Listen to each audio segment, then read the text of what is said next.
You are now listening to the Purple Fox Podcast.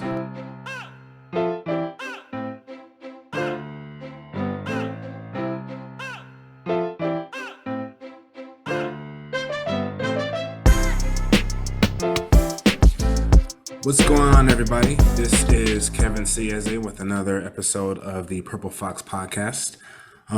With me today, I have the Mayor Pro Tem, Alvarez, and the subject of this episode is how unpatriotic is local propaganda. So Mayor Pro Tem Alvarez is the founder of the Downey Tenants Union. She is a fierce housing and homeless advocate and a champion of Hispanic or Latinx cultures worldwide. So Mayor Pro Tem, welcome to the Foxhole. Thank you. Thank you for inviting me. No problem. Just to set up a bit of context for our audience, what happens when your main source of information only feeds you one side of the story? I've always been aware of media propaganda on the national stage, but one thing I'm becoming aware of is the power of local newspapers and their sponsors to warp and shape the community narrative in the image that benefits the institutions and maintained by said sponsors. In a way, it's even more effective than the national level, because there's a certain degree of trust built into a communal system of information coming from people that you see on a weekly or sometimes even daily basis. That's why I'm a huge supporter of alternate sources and opposing takes. Even if you don't agree in the end, it's always healthier to hear a voice challenging the existing and dominant narrative. In the absence of a voice of opposition within media, whole communities could fall prey to the will of majority stakeholders funding the current most pervasive form of media.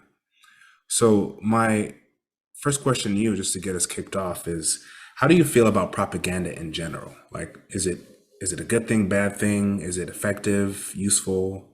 What does the propaganda feel like to you?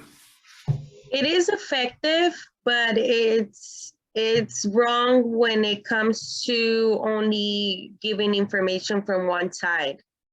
So I believe it's a good source of information. It's just that the two sides needs to combine and release that information to the public. But when it comes to one side only, it only hears that one side, and that side, it's only going to be heard by the public.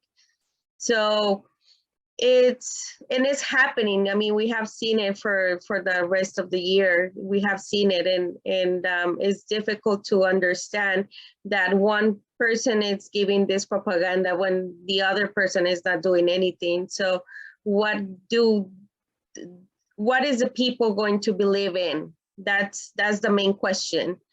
So I'm being suffering this since I got elected, which propaganda here and there from my side, then it's not even accurate. They're giving all this information out there when it's not even true, but I have to stick to it. Well, me as a city councilwoman, that I'm how do you call it? I'm a public source. So anybody can talk about anything about me, and I cannot do anything about it, right? So it's, like I said, it's a good thing, but it's a bad thing if both sources are not coming into the right direction. Right. So the California 460 form contributions came out a few weeks back. And everyone got a chance to see how much financial support was given to some of the candidates running for midterm elections this season. So for those that don't know, the 460 form is required if a candidate or office holder has a controlled committee raised or spent or will raise or spend $2,000 or more during a calendar year in connection with campaigning or office holding. Even if the candidate tells someone else, so you go spend this money even if that candidate tells someone else to spend $2,000 or more, they still have to fill out a 460 form. So I took a look at the article detailing this within the Downey Patriot by Alex Dominguez entitled, "Who is Funding Candidates' Election Campaigns?" And I found it very interesting. You can tell who all the major stakeholders within the city of Downey are rallying behind. And this is that kind of bias swinging towards one side. There are two clear favorites, of course. One in District 2's Hector Souza, and the incumbent from District 4, Councilwoman Claudia Fermetta. So we know where the money is going, but how do you feel about their chances when it comes to the residents of Downey themselves? The chances of winning? Well, the money doesn't really talk, if I might say. What I have to say is that we have to go by old school to go and talk to the people and let them know how the city is running, what is the city needs, what is the community needs, right? Because we have been seeing this where very often the community is actually waking up and they're saying, well, the city needs to do this for us because we live in this city. So I see that a lot of money is going towards these two candidates. And like I said, the money is not going to talk. It's the vote, it's the people, it's the community. So let's see what's going to happen, because it's a big example I'm going to give you. When I ran for this position, I only spent $3,000. I didn't spend more than that. So this is why I'm coming to say this, that the money doesn't really talk much. It's more likely the community who's going to be supporting if that candidate is talking to them. So hopefully whoever is talking to the community, it's the one who gets elected. I have seen Ms. Fermetta going towards the community, knocking on doors. She's always posting it, and I'm glad that she's doing that, because that's the only way that she's going to be winning.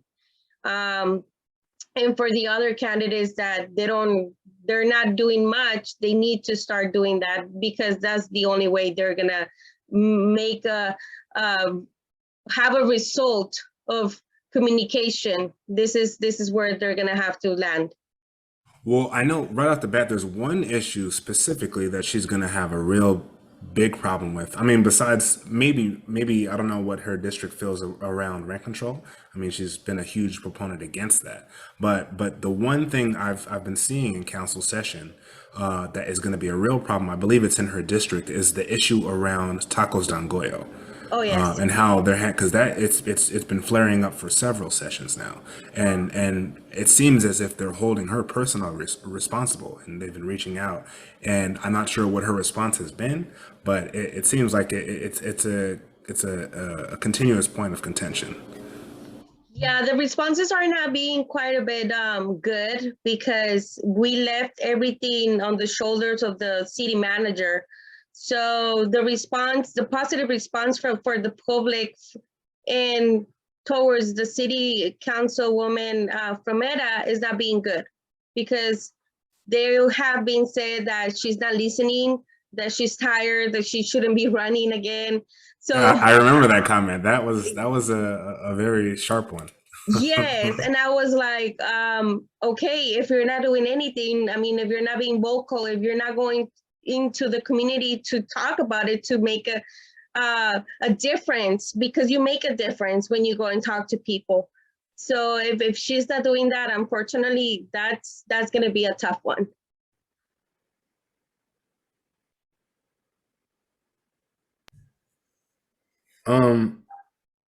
So and we've seen what happens with local forces, local forms of media when they don't want to support a certain candidate.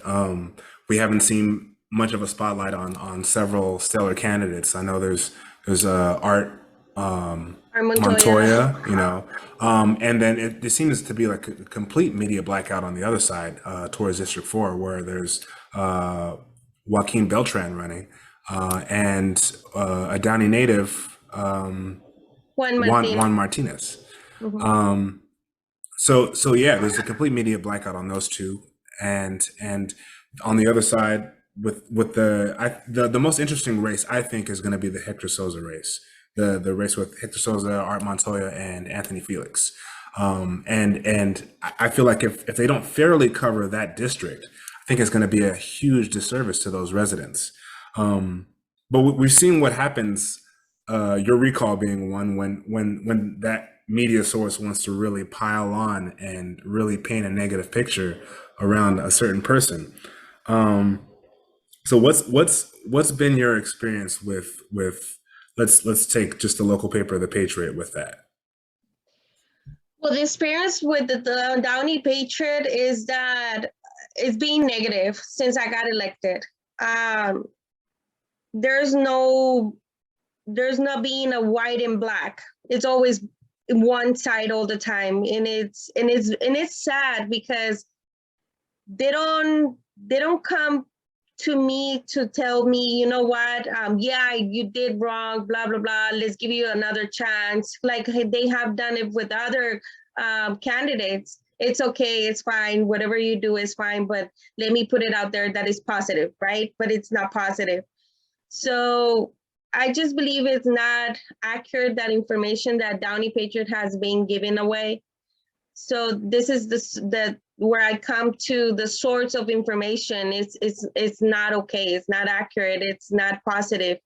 So they need to be in the middle. I always try to say that they should be in the middle and not being in the one side or in the other, because it makes it seem that there is a preference of them to be in one side. Well, one of the things that I don't like that I've seen, I mean, I know the obvious tilt and the bias, but one of the things that I don't like that I've seen is specifically on your coverage.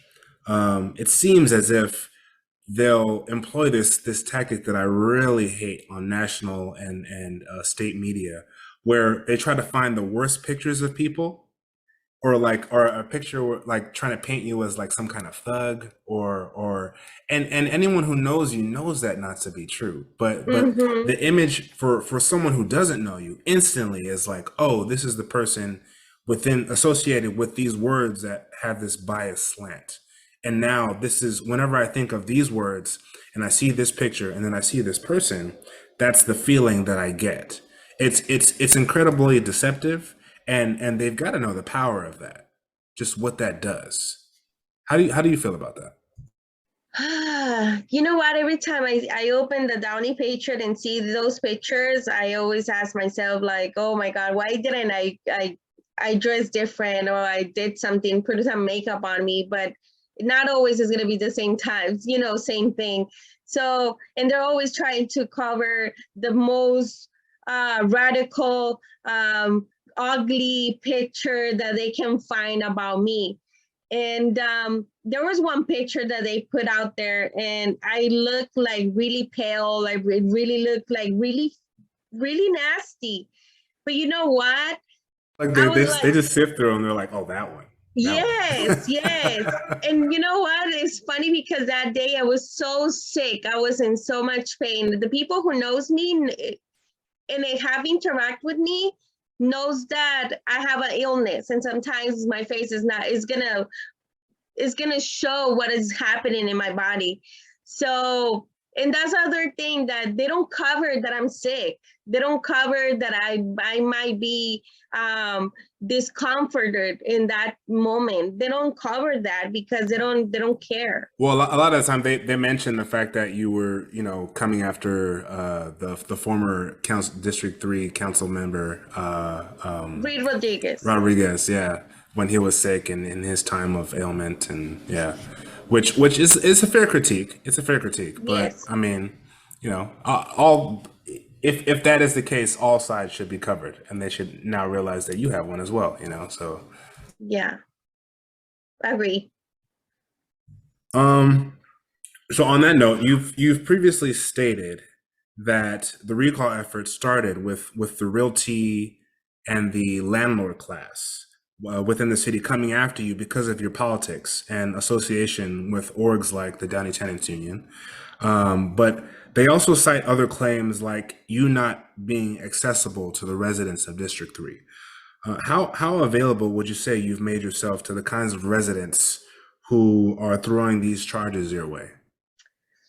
I'm being accessible for everyone to call me, to email me, to text message. I think I'm the only city council person that gives out their personal phone number, and I have done it millions of times, saying, you know what, if you wanted to contact me, if you want to do something for you, and if it's in the criteria of the city, call me. This is my phone number. So I'm always being open to anything. The thing is that they always criticize me because I don't go to public events. And it's because I don't feel okay to go to the public events. One is because maybe I don't have money. I'm not wealthy like the others. Second, because I don't feel good. I'm sick. So, but I'm here to the community to call me and message me and email me, and in any way that they can contact me, they can contact me, to be Well, honest. well, one thing that I always wonder is based on the reception that they give you when they see you, because I see it, would you even feel welcome at these events if you were to go? Like they say they want to see you, but like what how would they receive you if they were to see you there, you know? Like would it be a welcoming atmosphere for you? Would they No, receive you as their representative, or would they just want you to be there so they can figuratively, toss the tomatoes at you, you know? this is how I feel. The way I feel when I go to this event is that they start chit chatting between each other, like, oh, she's coming, she's here. And it's like, okay, yes, I'm here. So what else? You know what I mean? What's next? But I always go with my front and my head up because this is my district and I'm representing a district. But I just wanted to make it clear. Representing a district is not going to events. Representing a district is going to these meetings and voting for any rule or any adoption of anything that is going on in the city. I think this event is more likely to go a little bit of party. Let's go have some drinks. Let's go communicate information from another city to another city. But it doesn't have to do anything with the one what I'm doing in general with my district. Yeah, I feel that it's about what you can do for the residents, not what the residents see you doing. Living a life to be admired versus like being in the trenches with the residents. I feel that.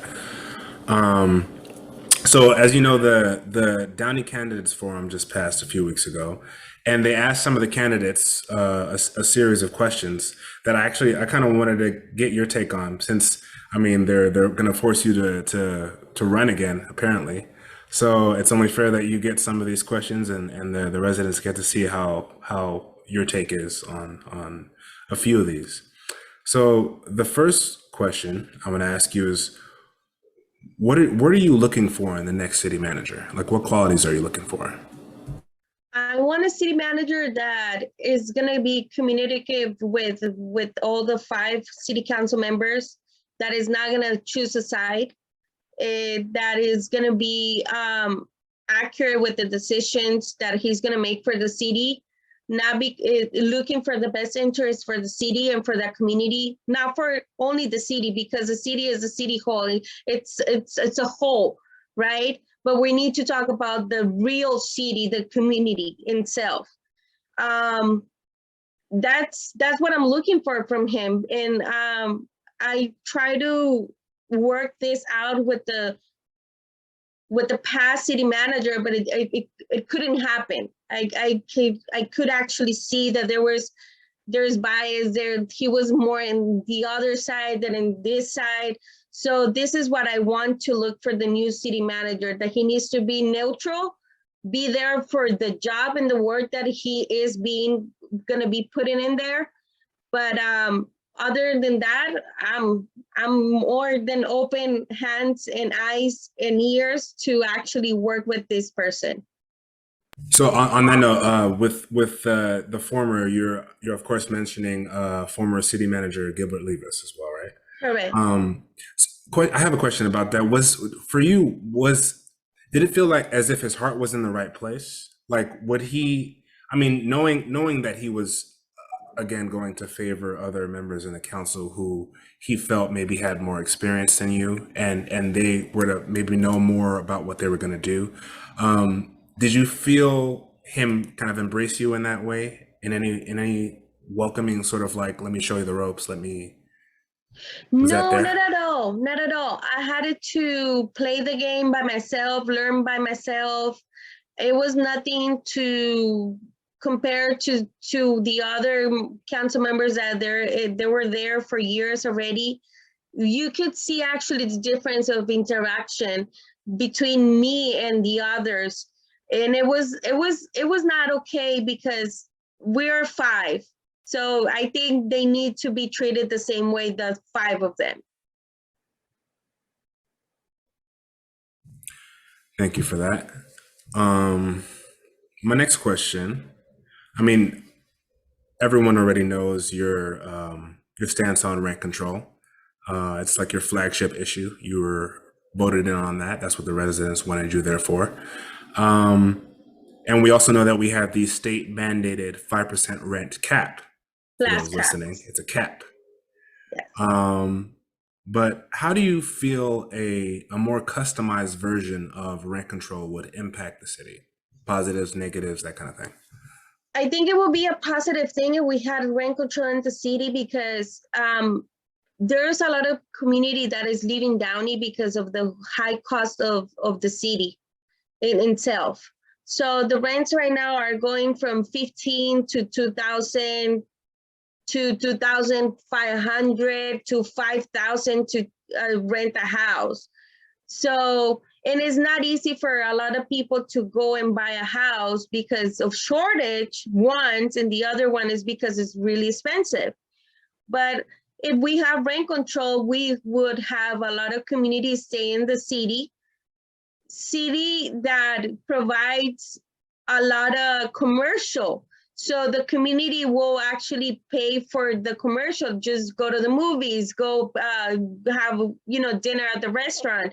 It will impact more the small businesses in the city of Downey. So I don't know why they said the rent control is bad, because that rent control will actually help this community to stay, to not leave, and to spend more money in the same city. That's interesting. I actually just made an episode about that a while back. The pros and cons of rent control. People can go check that out if you want to listen to that. But I made a very similar case. It's because you're not just capping housing, you're also capping commercial as well. And then when more people can then stay and make their living here, it stimulates the local economy, and then they have more money for, say, things like the bonds that are coming up that we're about to pay for, to raise more taxes for the city to flow into the war chest of the city, so it can have those they love to use that word. What is that? It's the leftover money from the financial year. It's the, I'm talking about the, Yes, I know what you're talking yeah, about. I can't think of the word right now, but yeah, just the leftover money that they have after the financial year, that they can then use to do capital improvement projects and other things. So it's like a trickle up effect, not that Mm-hmm. trickle down effect. It's like Mm-hmm. if you help the lower class, they have more money to then spend for the middle class, who are the business owners, who can then fill the city's finances with those taxes that they can then pay, and then there's more money for the city to improve on things like parks and the street lamps that people are asking for and the roads that people are wanting paved. And it seems like a no-brainer, but what you have to know, I mean, and I'm sure you know, and what the audience should know is, more than often they're taking care of landlord interests and the real estate. I mean, the thing about real estate is I'm a former realtor, so I know how they think. And one of the things that they love to stand by is this thing called the gentrification cycle, Mhm. So it's if you know the game, you know the game. And it's just clear that they look out for landlord interests. It's what they do. Yeah, it's very clear. And if we have to know that it's a 5% plus cap, but we have it statewide and it's not a rent control. The Newsom made this because a lot of landlords were doing a lot of things irregularly. So he said, let's put this percentage and cap so the landlords cannot raise the rent no more because it was crazy. Um, so that equals to almost a 10% to 10% a year. We got to know that community don't get the raise of money in their job for about $100, 170 to $200 a year. They don't get that raise. So how is it that the community is going to be able to stay in Downey when they're raising this amount of money every year? I mean, they won't. That's just that they That's a won't. fact. Yeah, they won't. So on that note, my next question. So in that same vein, inflation is the highest it's been in 40 years, and some would say that we're in the midst of a recession currently. So how do you feel about the Cerritos College bond and the Downey Unified School District bond that will uh, flood those institutions with investments for the students to capitalize on different projects and resources, but it will undoubtedly raise taxes for the residents of Downey. How do you feel about them?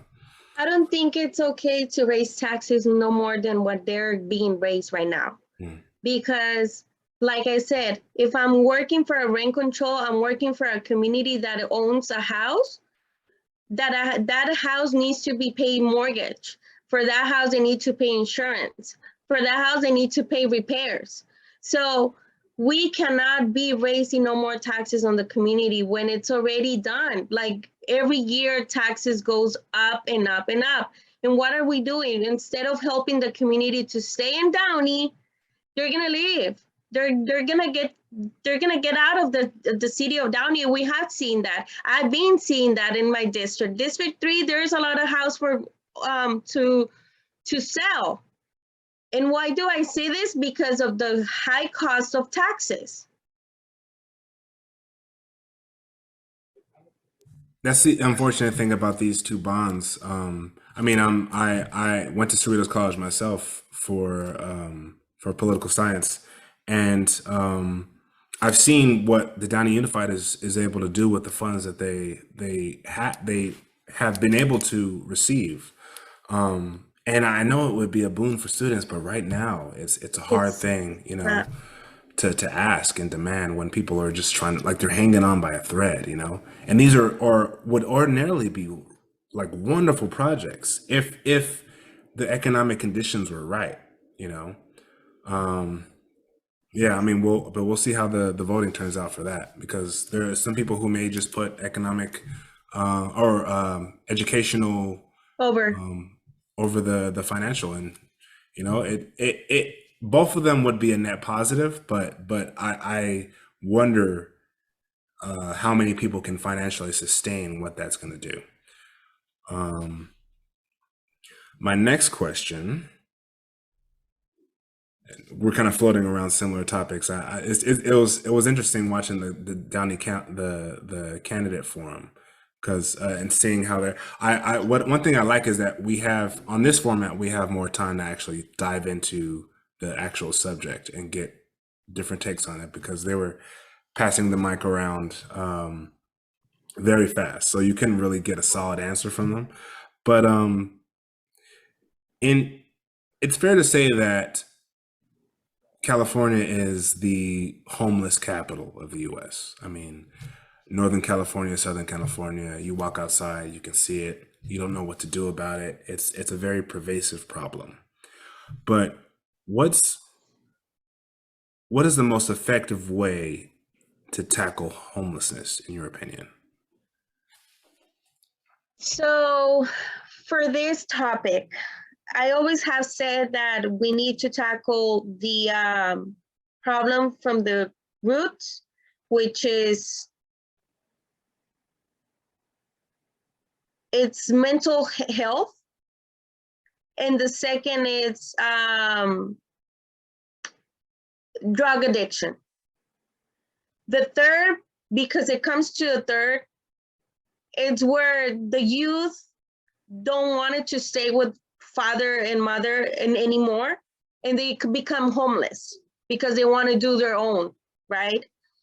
So for me is to open more clinics, open hospitals like they used to do before, like 19 before. They used to have hospitals for immediate takeover to this community where they were having issues. It's the same thing with the drug addiction. If you don't want it, make it clear that we need a rule or anything that is gonna help them, but to make it um, oh my God, my words. To go to a hospital and not be released like it's being happening right now. That's what I meant to say. So because the hospital, what they're doing is just helping this a little bit of percentage, I would say 2 to 3% of the help, and they will release the community. They're not helping the community. So we need to tackle the homelessness this way. We need to go and ask them, do you need help? Because there's a lot of people out there that they need help and they're saying yes. Plus there's others that they said no. But these ones that they're saying yes, they need to get a house. They need to get help. They need, I don't think that these organizations that they're helping this community are doing much, because I have seen it myself that I have called, I have meeting with them, and you know what? There's nothing being done. The same homeless that I saw a month ago is still there. Yeah, it's an unfortunate situation. Like you hear about someone getting help. I remember when we were doing, when I was doing work with Mel out in Skid Row, you'd hear about someone doing well now. Like we got them into a shelter and they're trying to pick things up and then they're right back out, you know? Um, yeah. So, and then there are also the cases of the hospital visits. You know, they spend a few weeks outside during the nights, and then they're drugs, maybe even in a fight, you know, they're hurt, just basic hygiene not being taken care of, and then they go into the hospital, and then they give them maybe some antibiotics, some pain pills, and then they just send them right back out. You know, it's that's not a fix; it's a band-aid. Exactly. Yeah. So that's where I come from. And I always said, you know what? I was homeless, and I can tell you for experience that there's no help in Downey, to be honest with you, for the homeless community. Because right now, if I tell you that I'm gonna become homeless and I would go to the city, there's no help at all. They will guide you. They will let you know this is the way that you can take. But to be honest, those organizations are fed up. These organizations where you go right now, they're fed up and they're like, oh no, we don't cover Downey. We don't cover this place. So this is where I come from. And I said, we need something in the city where they can actually help the community from the surrounding cities, which is Southgate, Huntington Park, you know, all these cities surrounding, being helped, because there's a lot of people who comes from other cities to Downey because they see Downey is wealthy, but we don't have the resources. The resources are outside of Downey, and we don't have anything in Downey. So that tells me a lot.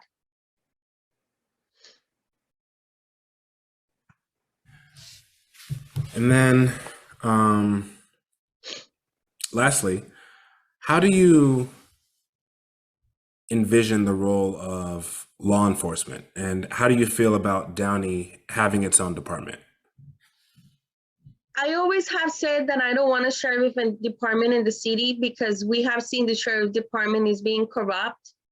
Um, there's a lot of things going on with the sheriff department. And if there's an emergency right here in the city of Downey, they're not going to run right away. They're going to take hours and hours to come by and see what's going on. By the meantime, people are dying. But in the meantime, their people are just tired of it and they just give up on, calling the police. So I think having our own police department is it's perfect. And I agree, and I always been supportive of it, even though the news from the outsiders, they always say that I don't support the Downey police, but I always support my Downey police. And why is that? Because I had a relationship with them because of my son. And I thank that to my son because I do have a really good relationship with them because of him. What is that relationship like? Like how what's always been your dynamic with them? It's been helpful every time that I used to call the police department for any reason that I had it to go through with my son, because everybody knows that my son had an issues when he was little. Um, they will come right away. They will help him right away. They usually even tell him to go with them and teach them box or anything to be out of the, of the scope of being in what he was in. But to be honest with you, Downey Police Department is awesome. I have heard about that it's not being okay, that the city, I mean, the police is not taking no reports or things like that. And I make it work. You know what? The city do has a really good department. So let's work on it. So every time I get a call or a message or anything, I talk to them directly. And the response is always positive. What's one thing you think they need? Because I always have ideas around like what I would add if I was like a department head, what I would like add to certain police departments. Like I think meditation is would be just so dope for police departments because I mean you hear about like the that trigger happy response. It's like an unsettled nervous reaction. Like so and that's one thing that meditation it's like theta waves. Like that calm theta and delta, just that calming state that you can put most cops in when they develop that kind of practice. So that I always think about these in like nonviolent communication, that kind of things that I would add to departments that would just like have them, this they'd be like swimming in good community relations and like everyone would love having them around. I mean, our department it seems awesome. They seem very engaged, but I'm always thinking about so like what are some of the things you would add to a police department? I would add more therapists for the community that is having mental health problems, because we only had one. Now I think we have two or three, but before we only had one. So I push a lot for that. Um, and to recognize between what is a mental health problem issue that is going on versus a person that is having a reaction to any other thing. You know what I mean? Because it's really different, but it's because I talked to the chief commander about this. It's totally different reactions, but at the same time, it looks similar to what they're acting out. When they're acting out, they look similar when they're drug out or when they have a mental health issue. So it's really important to know what is the difference between one and the other. And I have talked to the chief commander about this, and she said, you know what, it's difficult, but we always do our best. And I always thank them because I have seen it. That's one thing, in the year of 2020, one of the things I passionately disagreed with was the whole concept around defund the police. If anything, to make them the force that we want them to be, the force that actually holds their agents accountable, their officers accountable. They need more resources to become that. I don't think you can lessen their finance. I mean, they get paid somewhat modest amount already, and then you're gonna cut their budgets in half. That's gonna make them an even worse force than what they're supposed to be. And coming, I always say this: if you don't know what it feels like to not have police, you're definitely from America, because like I know where my parents came from, and Nigeria is a place that you want some police, and Yes. if you don't have it, you know what it feels like when you don't have this kind of structure. This is what law enforcement. I mean, there's tons of problems. Don't get me wrong, but if you haven't seen what that is, you can't really complain about this.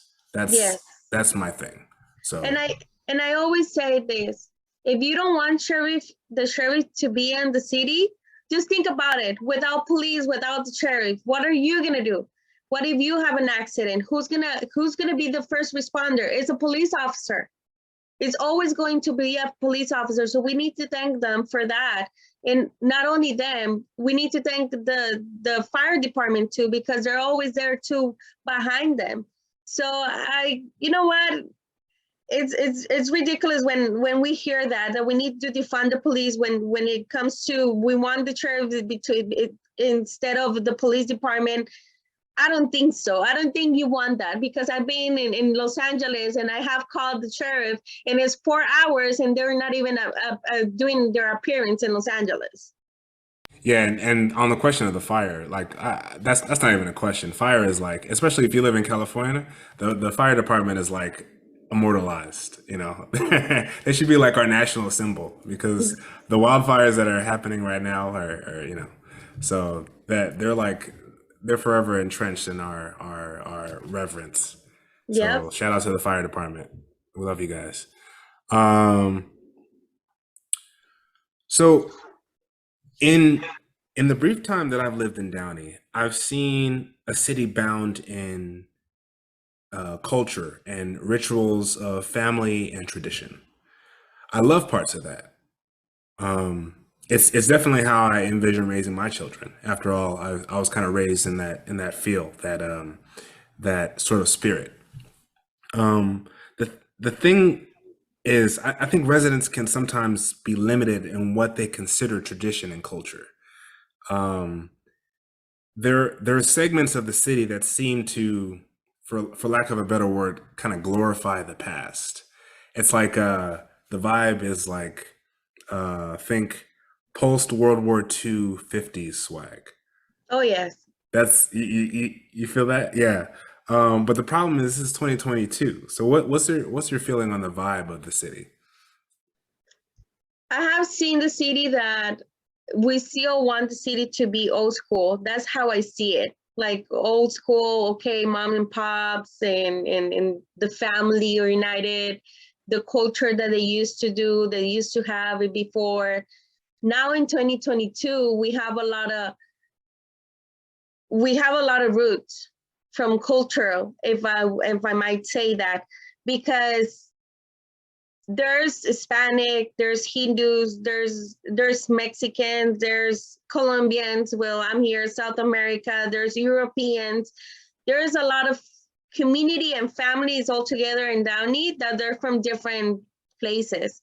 So we need to commute a little bit more to them, because so they can feel more welcome. Because I feel sometimes I feel like, okay, it's enough. Like, okay, there's too much already for Downey. But no, we need to bring more. We need to bring more of this. Um, what do you wish the residents of Downey knew or understood about you? My life, I I wish that every single person who's attacked me or point at me or treat me the way that I've been treated should have just asked me or contact me or read about me, not the newspaper. Please do not the newspaper. but at least to contact me and ask me, you know what, if this is true, what happened? Why did that happen? Why it was that from point 1 to point 2 got you in this problem? What is it going on with your family? I mean, I think no one is perfect, but there's some bumps in the road that you will learn from it. And I did it, and I have learned from it, and I'm still learning today. So I wish that the people would ask me and connect with me and say, you know what, Catherine, maybe I thought about you in a different way, you know, because I have encountered people like that, and they will tell me, but I have read all this in the paper news. And I said, I'm sorry, but that's not all the truth. You gotta ask before you start reacting to it. So I just hope that people communicates with me and ask me why I'm here and what motivate me to be here in this position and not caring about my past, because I knew they were gonna bring this up about me. I knew it. You cannot erase anything that has been done in the past. So it is what it is. And I just hope the community can just contact me or call me or sit with me, have some coffee. I'm open to it all the time. And ask me questions. And if you don't like it, I agree with you too, because like I said, there's always a disagree to agree in everything. Do you often feel regret around the limitations local government has in its ability to help the residents? Yes. Like what are some feelings that come up around that? Well, I think that in the community should be more welcome. I think that the community should feel more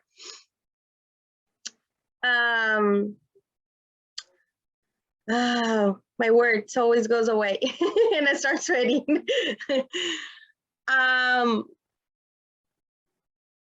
More welcome, more united. The government is doing their job, they're doing their work, but they're not fixing so many things that it needs to be fixed. They're not listening. The government itself is not listening, because if they were listening, they wouldn't be having all these propositions out there. Because we gotta understand that this proposition is because the community is actually pushing them so they can be appointed, right? So I don't know. Do you think it's a question of a lack of resources? I know the Juan Martinez, the candidate for District 4, makes the argument that we have all the resources we need. It's a question of allocating those funds to the right things versus, a giant banana in downtown, or that kind of thing. Is it that kind of thing, or is it like we actually don't have the resources to tackle some of these problems? We do have resources. The City of Downey is really wealthy. I can say that. We do have the money for the resources. It's just that the community is not being vocal. That's how I see it. Because when the community is vocal, it comes to the city, and then the city makes decisions to make it approve it or not. So I think the community needs to be more open to it and say in demand for something that is worth. Like, I would say, like, for example, art and culture. We do have art and culture, and I will say this, that we have it, but we don't have it 100%. and there's resources for that. Just months ago, we approved something for the rose float because the money was not there for them before. Why is that we had to wait all these years to come up with this? Even though it's an organization, but it's actually putting the name of Downey out there, right? So that's what we have to do with other things that is going on in the city. So, assuming you survive this new recall attempt, what are some of your goals, or what are some of the goals you plan on tackling for the residents of Downey? I will go back again. The rent control. I need the rent control for my community, my renter community. We need to work with the homeowners to see what they need. I think the lighting, I'm being asking for a lot of period of time that we need lighting in the city of Downey. That is something that I'm being tackling. The homelessness, we need to work with them. I don't know if you remember, but I work with Mel bringing the shower of hope just to help a little bit, because this is just a little bit of help for this community that doesn't have anything in itself, right? So And that I thank you for that, because even that there has been a lot of people complaining about some of the activity on the riverbed, and that has actually helped in us getting to know some of the people who are down there, and like if they don't feel as alienated, having a presence out there to make sure they're okay, make sure that they're getting certain resources, they won't be inclined to, like, say, start committing crime or doing any of that kind of stuff, because someone's actually looking out for their safety, their interests, their hygiene, yes. so yeah, it's a very big thank you for that. So that's one of the things that I really want to tackle is that the homelessness. I was thinking to bring to the city a place so we can have the homelessness. I don't know. I'm right now. Doesn't come to my mind the word of it, but is Like a shelter, like a yes, or like like a shelter, like a like an yeah. encampment just for them. I know in LA they did that, one of those like white tent things where it was like they had more space than their typical shelter, and they had all the resource. I think it was it one of that council member Buscaino, I Uh-huh. think. Yeah, he did something like that.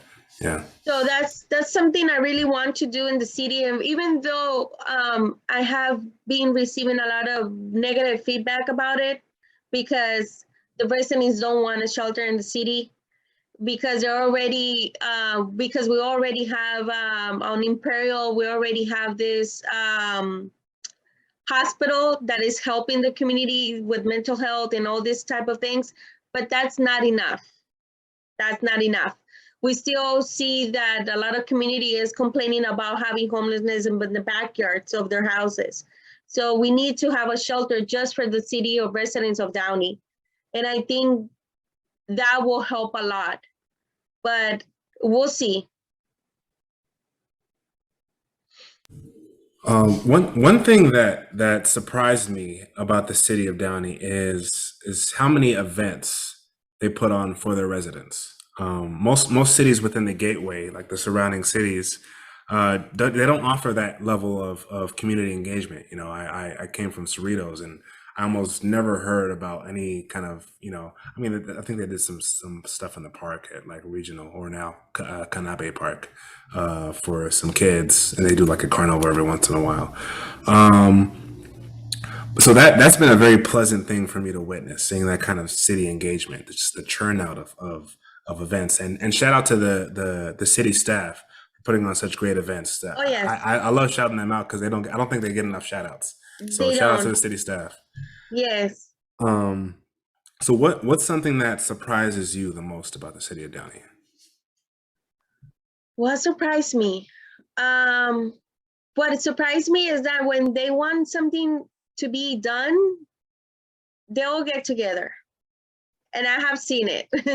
Even though it's a small community, because it's a small city, they get together and make things happen. So this is where I come and say they need to be more vocal, because being vocal, they will ask for things and things who have been done, which is, we have seen it. Those events are being there because people are being vocal and say, you know what, we need this, we need that, and it's being there. So now it's been happening. We're asking for art and culture, more of art, more of culture. So it's being vocal right now, and it's happening. So that is what surprised me. When people comes together, things happen.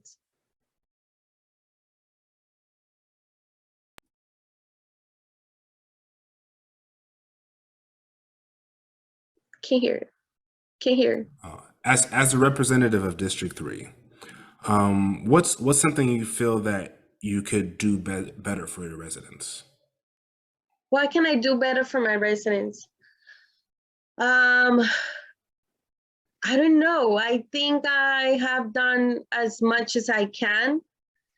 I always said that if anyone or anybody wants anything being done in the city, they can contact me directly and I can make it happen. Hopefully I can make it happen, because sometimes we're tied hands. So I just think that I'm doing everything that is in my power. Thank you for that. And then my last question, so we can kind of round this up for the audience. So win or lose, how do you see your engagement with the City of Downey in the coming years? Like what do you imagine creating with the residents? What do you want to create overall? Like what would you want your legacy to be? My legacy is to show the community that united we can do a lot of things together. United you can make changes, and that's what I have been empowering people, and I will continue doing that. I'm not gonna go and protest again to the houses, but I will protest in the city hall if I need to.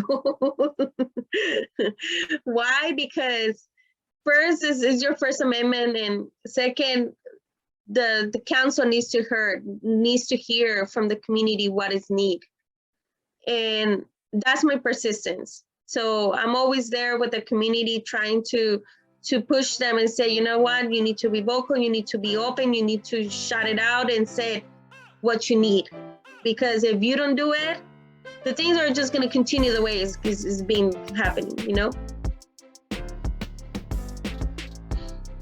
That is a very good point, and very much so.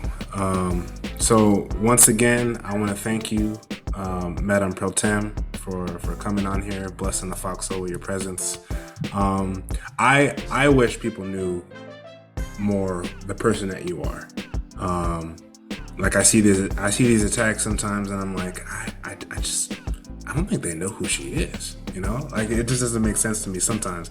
I guess you can call that a bias. I'm not sure. I just imagine it as getting to know someone. You know, as someone civically engaged, I can say for someone who just moved here, you are probably the most open person on that council. For me, anyways. I've engaged with Blanca Pacheco. I think she's pretty cool. But yeah, I when I see people attack, I wonder if they've actually taken the time to actually ask you for what they need, you know, and to communicate with you. I see the attack, the claims around you not being responsive. Maybe it's because you don't go to the events, but I hope they do start getting in contact with you, and I obviously hope you survive that recall, because I want to see you finish out your term. So thank you again. Thank you again for coming on. So this has been another episode of the Purple Fox Podcast. This is your host, Kevin Cieze, once again, signing out.